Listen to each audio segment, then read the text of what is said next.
ପିଲାମାନେ ତାଙ୍କର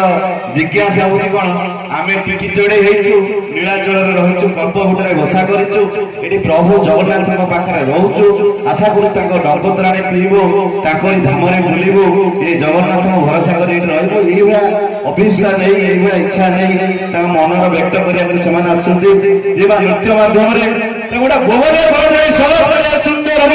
ସୁନ୍ଦର ସୁନ୍ଦର ସନ୍ଧ୍ୟା ଅବସରରେ ପ୍ରୋଗ୍ରାମ ଚାଲିଛି ସୁନ୍ଦର ସୁନ୍ଦର ଗୁଲାବାଇ ସାଉଣ୍ଡ